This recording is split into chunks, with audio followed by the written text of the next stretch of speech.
1월 두 번째 주 월요일 말씀을 나누는 굿모닝 말씀 산책에 오신 여러분들을 진심으로 환영하고 예수님의 이름으로 축복합니다. 지난 한 주 우리 특별 새벽 예배를 통해서 우리 개인의 삶과 또 우리의 가정과 우리 교회가 부흥을 이루기 위해서 어떠한 모습을 회복해야 하는지, 그리고 그것을 위해서 어떠한 노력을 해야 되는지 하나님의 은혜 가운데 우리가 잘 나누어 보았습니다. 저와 여러분 모두가 2023년 12월 31일까지 하나님의 말씀 안에서 정결한 삶을 살기 위해서 항상 하나님께 우리가 기도하고, 그래서 도움을 구하고, 그래서 우리들 가운데 시험과 시련이 찾아오더라도 흔들리지 않는 견고한 그런 믿음을 가지고 예수 그리스도의 복음을 우리의 가정과 우리의 직장과 학교와 또 세계에 전하게 되는 그러한 복된 삶을 살게 되시길 예수님의 이름으로 축복합니다. 그런데 여러분, 이것이 바로 오늘의 말씀 야고보서 5장 12절에서 20절까지의 결론이며, 또 나아가 야고보서 전체에 통해서 야고보가 전하고자 하는 서신의 결론입니다. 오늘 말씀 야고보서 5장 12절에서 20절의 말씀을 읽어봐야 할 텐데, 시간 관계상 제가 19절과 20절의 말씀만 읽어보도록 하겠습니다. 야고보서 5장 19절과 20절의 말씀입니다. 내 형제들아, 너희 중에 미혹되어 진리를 떠난 자를 누가 돌아서게 하면 너희가 알 것은 죄인을 미혹된 길에서 돌아서게 하는 자가 그의 영혼을 사망에서 구원할 것이며 허다한 죄를 덮을 것임이라. 아멘. 사실 지난주에 우리가 특세를 진행하는 바람에 2023년에 새롭게 시작한 이 야고보서를 우리가 나누었어야 되는데 나누지를 못했습니다. 그리고 오늘이 바로 야고보서의 마지막 나누는 날이 되었습니다. 그래서 오늘 야고보서를 잘 이해할 수 있도록 제가 야고보서 1장 1절부터 또 마지막 구절인 오늘의 말씀 5장 20절까지의 말씀을 간단하게 요약하면서 함께 말씀을 나누어 보도록 하겠습니다. 성경에 야고보라는 인물이 여럿이 나옵니다. 적어도 4명의 인물이 나오고 있는데 시간 관계상 그 근거를 다 나눌 수는 없지만 이 야고보서의 저자는 예수님의 동생이었던 야고보라고 주장하는 신학자들의 주장이 가장 유력해 보입니다. 야고보는 초대교회에 믿는 성도들이 예수 그리스도를 구세주로 믿고 그 가르침을 따라서 살려고 노력을 하다 보니까 여러 가지 그런 어려움과 고난과 시험을 당하는 것을 보고, 어떠한 상황 속에서도 그 믿음을 지키기 위해 우리가 애를 써야 한다고 말해줍니다. 그리고 그것을 위해서 어떤 노력을 해야 하는지 이 편지에 구체적으로 적어서 다수의 초대 교인들에게 지금 이 서신을 보내고 있습니다. 야고보는 야고보서의 가장 처음을 이렇게 시작합니다. 1장 2절에 보면 내 형제들아, 너희가 여러 가지 시험을 당하거든 온전히 기쁘게 여기라. 시험을 당하는 것을 기쁘게 여기라고 지금 야고보가 말해주고 있습니다. 도대체 어떻게 시험을 기쁨으로 맞이할 수 있을까요? 야고보가 말하는 이유가 이렇습니다. 먼저 사탄은 결코 믿음이 적은 자, 믿음이 없는 자, 또 시험을 통해서 넘어지게 만들어도 하나님 나라에 큰 영향을 미치지도 못할 만한 사람은 건들지도 않는다는 사실을 우리가 알아야 합니다. 그러니까 우리가 시험을 당한다는 것은 하나님의 자녀로서 우리가 살기 위해서 애를 쓰고 있다는 증거가 될 수 있으니 우리가 기뻐할 수 있겠습니다.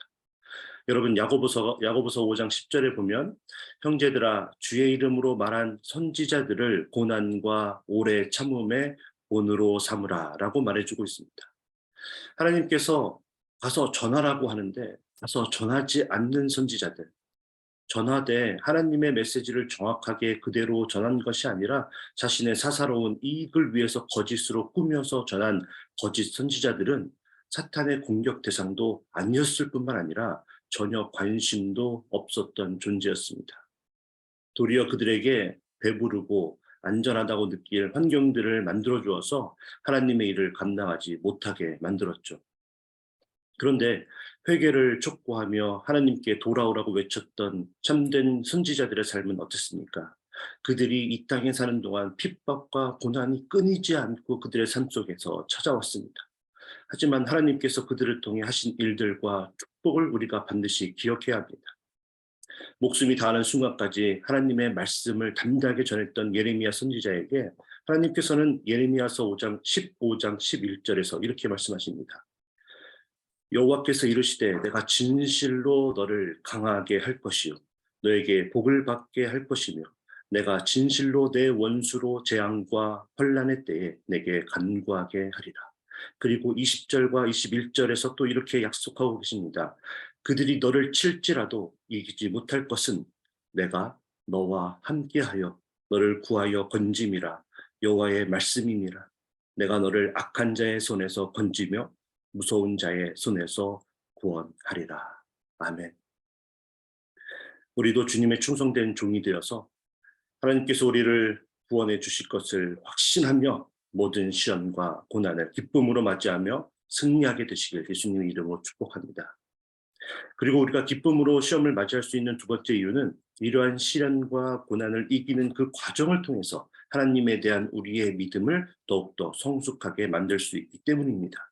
야고보서 1장 3절과 4절이 이것을 말해주고 있습니다. 우리의 믿음의 시련이 인내를 만들고 우리가 인내를 온전히 이룰 때에 우리가 온전하고 구비하여 조금도 부족함이 없는 보다 차원이 높은 믿음의 성숙함을 이룰 수 있다는 것입니다. 여러분이 잘 아시는 말씀 사도 바울이 쓴 로마서 5장 3절과 4절에도 이렇게 기록이 되어 있습니다. 다만 이뿐 아니라 우리가 환난 중에도 즐거워하나니 이는 환난은 인내를, 인내는 연단을, 연단은 소망을 이루는 줄 알미로다. 아멘. 우리의 신앙이 시험과 시련을 통해서 단련되고 성숙할 수 있기 때문에 우리는 우리에게 찾아오는 모든 시험과 고난을 기쁨으로 맞이할 수 있는 겁니다. 하지만 시험을 맞이하면 흔들리고 넘어지는 것이 우리의 현실입니다. 그래서 야고보는 1장 5절에서 지혜가 부족하거든 모든 사람에게 후히 주시고 꾸짖지 아니하시는 하나님께 구하라고 말씀하십니다. 그러면 하나님께서 주신다는 것입니다. 그리고는 이제 우리가 실제로 그 시험들을 이기기 위한 하늘의 지혜가 무엇인지를 계속해서 야고보가 그 야고보서를 통해서 전해주고 있는데 그 핵심은 행함이 있는 믿음을 보여주라는 것입니다. 사람을 외모로 취하여 차별하지 말아야 한다고 말합니다. 말을 조심히 해야 하고 비방하거나 판단하거나 다투지 말아야 하고 자랑하지 말아야 한다고 야고보서 2장에서 4장을 통해 야고보가 말해주고 있습니다.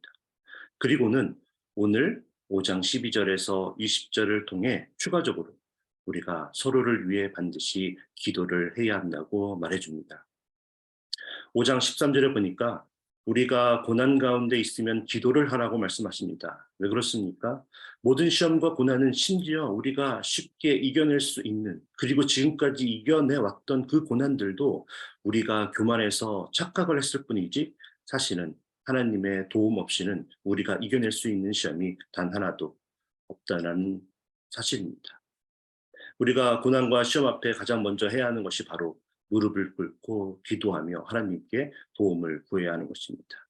그래야 하나님께서 우리와 함께 하시고 우리를 위해서 일하심으로써 그 모든 고난을 이겨낼 수 있었다라는 것을 우리가 깨닫게 됩니다. 그리고 우리가 하나님께 진정한 마음으로 감사를 올려드리고 하나님께 영광을 올려드리는 영화로운 삶을 살 수 있게 되기 때문입니다. 여러분, 이것을 인정하시고 믿으시길 바랍니다. 자, 그리고 이러한 과정이 있어야 더 놀라운 성숙한 믿음의 자세를 보여줄 수 있는데 그건 바로 5장 12절 후반부에 나오는 내용입니다. 고난이 없을 때에 그래서 즐거운 상황에 우리가 있을 때라도 우리가 하나님께 찬송을 올려드리는 매우 수준 높은 성숙한 믿음의 삶을 우리가 살 수 있게 되기 때문입니다. 여러분, 이러한 삶을 사는 것이 쉽지 않다는 것을 우리 모두가 잘 알고 있지 않습니까? 우리에게 고난이 또다시 찾아오는 이유가 이런 삶이 잘 안 되기 때문이지 않습니까? 모든 일들이 술술 풀려서 평안 가운데 있으면 우리는 교만해져서 하나님을 찾지를 않는 것이 우리의 실제적인 신앙의 모습이지 않습니까? 그렇게 우리가 반복해서 실수를 하니까 하나님께서 또다시 우리에게 고난을 주시고 그래서 우리가 무릎을 꿇고 엎드려 하나님께 도움을 구하고 하나님께 감사와 찬송과 영광을 돌리는 삶으로 돌이켜 주시는 것이 아니겠습니까? 2023년도에 저와 여러분이 주님이 주시는 참된 평안과 행복이 가득한 한 해를 사시게 되길 예수님의 이름으로 축복합니다. 그러나 더욱더 축복하는 것은 그러한 삶 속에서도 날마다 우리의 입술을 열어 하나님을 찬송하고 영광을 올려드리는 그런 복된 삶을 살게 되기를 예수님의 이름으로 축복합니다. 자, 그런데 말씀은 혼자 기도하지 말고 함께 기도하라고 말합니다. 특별히 병든 자가 있으면 교회의 장로들을 찾아가서 기도를 요청하라고 14절에서 말씀을 해줍니다. 여기에서 이제 믿음의 기도에 앞장을 섰던 초대 교회의 리더였던 장로님들을 대표로 말하고 있지만 오늘날에는 믿음의 영적 리더자가 될 수 있는 목회자들이나 권사님들 그리고 기도에 힘쓰는 모든 기도자들을 말하는 것입니다.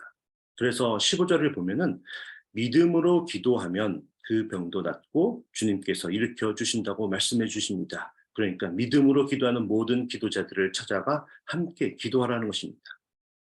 그런데 여기서 우리가 분명히 해야 할 것이 있습니다. 바로 기도를 해주시는 목사님이 누군지, 장로님이 누군지, 혹은 교회의 기도자가 누구인지가 중요한 것이 아니라는 사실입니다.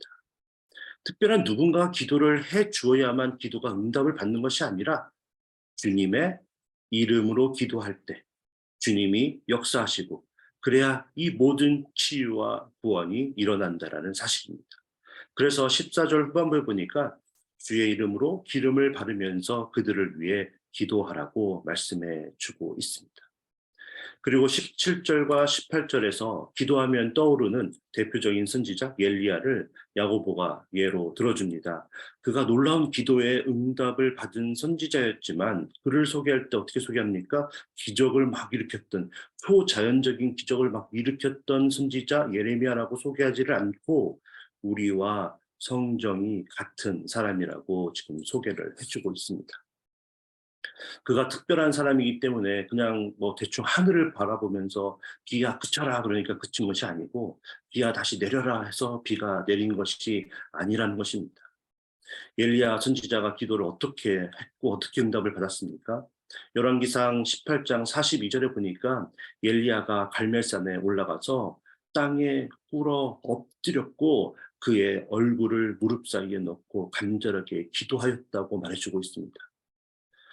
비록 우리와 같은 평범한 사람이었지만 그는 하나님의 일하실 것을 확신을 가지고 간절한 마음으로 기도를 하였고 하나님께서도 그 기도를 들어주셔서 우상이었던 바알을 따랐던 850명의 추종자들을 모두 죽이고 이스라엘 백성들이 하나님께 돌아오며 찬양하는 그 모습을 열왕기상 18장에서 보여주고 있습니다. 그러니까 그런 기적이 일어났던 것은 엘리야가 하나님의 뜻에 합당한 기도를 드렸고 간절하게 하나님께 기도를 했기 때문이었습니다. 그렇습니다. 야고보서 4장 12절에서 이렇게 선포하고 있습니다. 입법자와 재판관은 오직 한 분이시니 능히 구원하기도 하시며 멸하기도 하시느니라. 너는 누구이기에 이웃을 판단하느냐고 말이죠. 그리고는 4장 14절에서 우리는 잠깐 보이다가 없어지는 안개와 같은 존재라고 말해줍니다.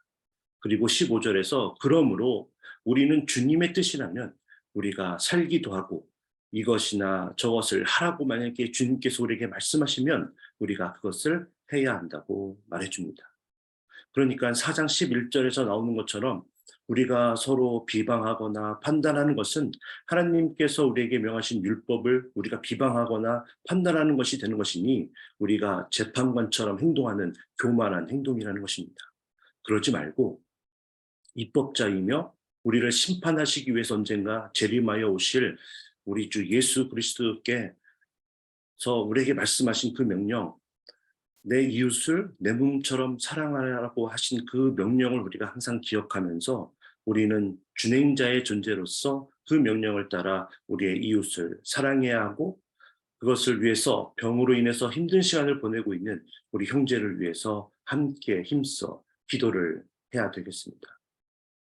그리고 이제 오늘 마지막으로 우리의 입법자이신 예수님께서 우리에게 명령하신 가서 모든 민족으로 제자를 삼아 아버지와 아들과 성령의 이름으로 세례를 주라고 하신 그 뜻을 우리가 반드시 이루기 위해 오늘의 말씀 야고보서 5장 19절과 20절에서 나와 있듯이 미혹되어 진리를 떠난 우리의 형제들을 하나님께 돌아올 수 있도록, 그래서 그의 영혼이 사망에서 구원을 얻을 수 있도록 우리가 항상 힘써 애를 써야 합니다. 야고보서는 이렇듯 짧지만 너무나 분명하고 구체적인 하나님의 자녀로서 지켜서 행해야 할 하늘의 지혜를 우리에게 가르쳐주고 있습니다. 그러니 여러분, 그냥 넘어가지 마시고 짧으니까 야고보서의 1장부터 5장까지의 모든 내용을 오늘 다시 한번 읽어보시기를 권면해 드립니다. 그런데 저는 개인적으로 야고보서를 읽을 때마다 가장 은혜가 되고 감동이 되는 구절이 따로 있습니다. 그것은 바로 야고보서 1장 1절입니다. 하나님과 주 예수 그리스도의 종 야고보는, 너무나 당연한 말씀인데 왜 어느 부분에서 감동이 되는 것일까요? 요한복음 7장 5절에 보면 예수님의 동생이었던 야고보도 사실은 다른 형제들과 마찬가지로 예수님을 메시아로 믿지 않았다는 사실을 우리가 알 수 있습니다. 그러다가 예수님이 십자가에서 죽으시고 부활하신 후에 고린도전서 15장을 보면 먼저 게바에게 보이시고 후에 12제자에게 보이신 후에 500여 형제에게 일시에 보이셨다가 그 다음에 동생이었던 야고보에게 그 모습을 보이십니다. 그 후에 야고보는 예수님을 구세주로 믿고 사도로서의 그 많은 일들을 정말 충실하게 하기 시작합니다. 예수님이 자기 앞에 나타났을 때 그가 얼마나 놀랐을까요? 단지 형이라고 생각했던 예수가 자신을 위해 이 땅에 오시고 십자가에서 죽으시고 자신의 죄를 용서하시기 위해 대신 십자가에서 죽으시고 부활하시고 또 하늘에 올라가신 자신의 구원자라는 것을 깨달았을 때 그 순간 그의 머릿속에 어떤 생각들이 들었을까요?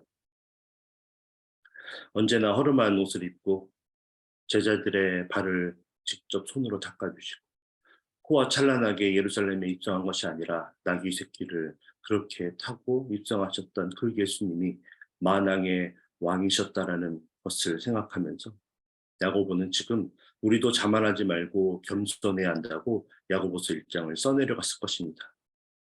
사람 취급도 하지 않았던 사마리아인들, 이방인들, 그리고 병든 자들, 가까이 오면 돌로 쳐 죽였던 그 나병 환자들조차도 품어주셨고 모두들 죄인이라고 말했던, 손가락질했던 그 세리와도 함께 식사를 하셨던 예수님을 기억하면서 야고보는 야고보서 2장을 통해서 어떠한 이유에서도 편견을 갖지 말고 동등하게 모든 사람들을 사랑해야 한다고 지금 써내려 갔을 겁니다. 자신을 비방하는 종교 지도자들에게 맞서 싸우지 않으시고 그냥 아무 말 없이 당하기만 하셨던, 그렇게 유약하게 보였던 그 예수님이 사실은 진정한 승리자라는 것을 떠올리면서 야고보는 우리의 혀를 제어하고 다투지 말고 화평을 이루어야 한다고 야고보서 3장과 4장을 써내려 갔을 겁니다. 틈만 나면 한적한 곳을 찾아가서 무릎을 꿇고 기도하셨던, 죽기 마지막 그 전날까지도 잠도 주무시지 않고 피눈물을 흘리며 기도하셨던 그 예수님을 떠올리며 우리도 힘써 기도해야 한다고 5장에 기도의 중요성을 가득 채웠을 것입니다. 죄로 인해서 죽을 수밖에 없었던 죄인이었던 우리들을 위해 십자가의 그 고난의 길을 인내하며 걸으셨던 예수님을 기억하며 우리도 예수 그리스도의 복음을 힘써 전함으로 미혹되어 진리를 떠난 자들을 돌아오게 하자고 말하면서 야고보는 그의 서신 야고보서를 지금 마치고 있습니다. 그렇게 야고보는 말로만 가르쳤던 그런 형 예수가 아니라 행함이 있는 가르침으로 진리의 말씀을 선포하셨던 예수님을 떠올리며 야고보서를 통해 우리에게 행함이 있는 믿음을 지금 요구하고 있습니다. 그리고 지금 그는 자신을 소개하기를 하나님과 예수의 동생 야고보라고 자신을 소개하지 않고 하나님과 주 예수 그리스도의 종 야고보라고, 자신이 30년이나 넘게 옆에서 지켜본 예수님이 사실은 자신의 참된 주님이시라고 자신의 신앙을 지금 고백하고 있습니다.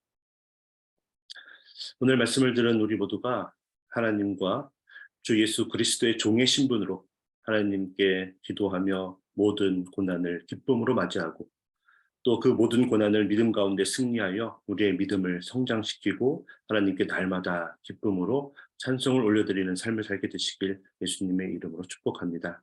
그리고 우리의 주변을 좀 오늘 돌아보면서 고난으로 인해서 특별히 육체적인 병과 영적인 병으로 인해서 힘들어하고 또 심지어는 하나님을 떠난 우리의 형제를 좀 살펴보고 기억하면서 그들을 위해 힘써 기도하는 예수님의 사랑과 명령을 실제로 실천하는 그런 복된 삶을 살게 되시길 예수님의 이름으로 축복합니다. 함께 기도하겠습니다. 사랑의 하나님, 지금까지 우리가 잘 지내온 것이 우리의 공로가 아니라 모두 한이 없는 하나님의 사랑과 은혜였음을 고백합니다. 우리의 인생 가운데 찾아오는 그 크고 작은 그런 고난의 길을 우리가 오직 하나님만 의지하며 하늘의 소망을 갖고 흔들림 없이 끝까지 찬송하며 걸을 수 있는 진정한 믿음을 우리에게 허락하여 주시옵소서. 오늘도 힘차게 우리가 세상으로 나갈 텐데 당당하게 악한 것들과 싸워서 승리하는 우리 모두가 그런 삶을 살 수 있도록 주님께서 함께하여 주시고 도와주시옵소서. 예수님의 이름으로 감사하며 기도드립니다. 아멘. 우리 함께 기도하실 텐데 주님께서 우리에게 명하신 명령이 무엇인지 우리가 좀 잘 이해하고 우리 일상생활에서 실천하는 행함이 있는 그런 믿음을 갖게 해달라고 기도하기를 원합니다. 지난주에 어제 새로 임직하신 분들을 위해서 그들의 앞으로의 삶의 사역을 위해서 우리 함께 기도해 주시고요. 이번 주 금요일 어라이즈 금요 찬양 기도회와 또 토요일 오후 2시에 있는 가스펠 프로젝트 세미나를 인도하시는 우리 김영환 목사님을 위해서 우리 함께 기도하시고 많은 분들이 참여할 수 있게 해달라고 기도하시기를 원합니다. 우리 선교사님 남아공 김복은 선교사님을 위해서 기도해 주시고요. 우리 지금 치유 중에 있고 수술과 회복 중에 있는 우리 환우분들을 위해서 우리 함께 기도하며 오늘 세상으로 함께 힘차게 나가도록 하겠습니다.